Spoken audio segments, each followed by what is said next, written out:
Hi, I'm Joanne Vassallo, and I want to share some really healthy ways to really look after your energy and maintain your energy whilst being a therapist. It is absolutely essential for you to look after your energy when you're working with people and their energy as well. So, I just want to share with you a little bit about myself. I'm an energy healer, I'm a global energy healer and clearer, and I assist people with clearing their energy on the inside and the outside of their bodies. So anything to do with energy is my thing. I'm a mentor, so I actually mentor people in assisting them with the energy of their businesses, the energy of their actual work that they do, and the energy in their relationships and their life. So, I want to share with you some beautiful ways to not only protect your energy, but to maintain it and keep it at a high level, right? So, there's a few little hints and tips I can share with you in regards to firstly looking after your physical body. And so, when you're working with some beautiful people, whether it be doing massage on the bed or any sort of treatment, it's really important to set your room up correctly energetically and to maintain the energy in your space as well. Firstly, your energy needs to be at an all-time high so that you can do the best possible job you can in regards to the work that you do. Now, ways to look after your own energy and protect your own energy is to have the awareness, that your energy needs to be replenished. So making sure that you're getting all of the nourishment that you need, eating really well, high vibrational foods, going for walks, being out in nature, having some me time, salt baths after a long day. Salt helps to remove any energy that needs to be removed. It actually draws the energy out that is of low vibration. Making sure that you're giving yourself that time in between clients as well to energetically disconnect. So just knowing that you have a connection with someone, you've had a conversation with them, and you can actually create these energetic cords that connect you to people. So in between each client, it's really important to hold the intention of just severing those cords with love and light and allowing that person's energy to go back with them rather than stay with you, because that can actually drain your energy and get you quite depleted by the end of the day.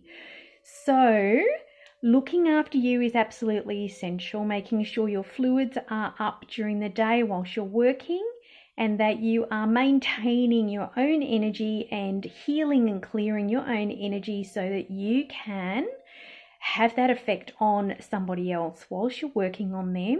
Your energy is joined just like those energetic cords, and so whatever energy you're working on can inflict upon you and vice versa. So if you're having a really bad day, that can actually affect your client. So it's your responsibility to make sure that not only your physical body, but your emotions and your thoughts are really positive and on a high. Okay, so that's one way to really maintain and look at your own energy, making sure that you're feeling quite good, energetic, positive, enthusiastic, and that you're aware of any sort of emotional baggage or mental baggage or even physical stuff that's coming up for you, and making sure that you're getting the treatments you need in order to make sure that that is at its all-time optimum high for you to be able to work on other clients.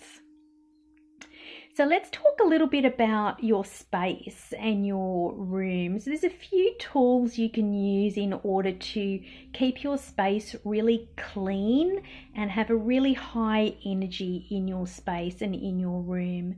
Now, when a client comes into your space, obviously you would love them to feel the wow factor in your space, and it's really important that when they come in, they do feel that. Right? They feel that relaxation, that feeling of, connection already with you and with your space. So there's a few different things I'd like to show you in regards to assisting you to set up your space before a client comes in, and then how to finish your client session off at the end of the day or whenever your session is complete.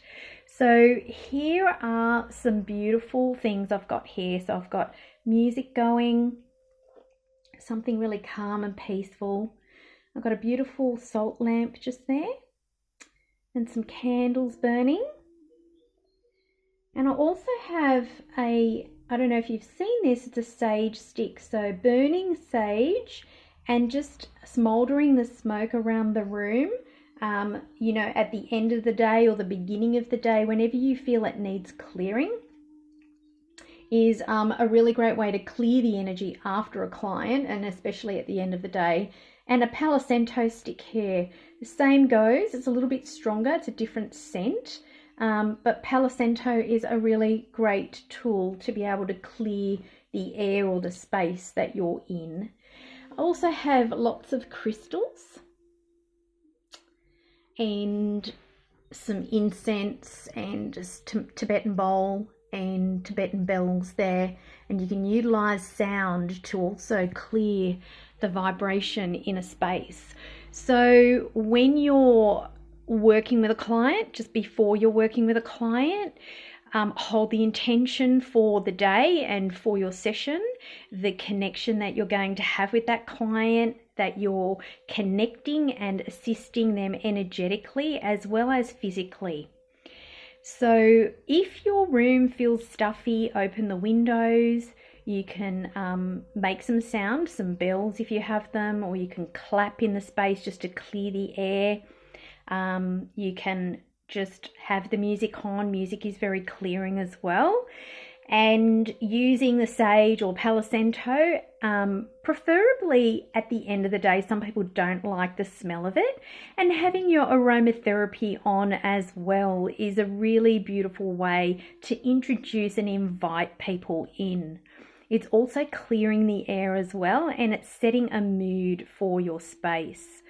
Now, at the end of the day and in between each session, if you feel you need to, you can cleanse with some Palo Santo or some sage, just by lighting it and moving it around the space so that you can just clear the air of any residual energy that your clients may have released while you've been working on them. So if they've got any emotional stuff or any mental stuff that really needs to be let go of, it can happen during that process while you're working on them, and that energy starts to float around the room and it really has nowhere to go. So if it's staying in your space, it's actually going to become very congested at some point, and it's actually not a really healthy feel for you or the next client to be in. So clearing your space is absolutely essential.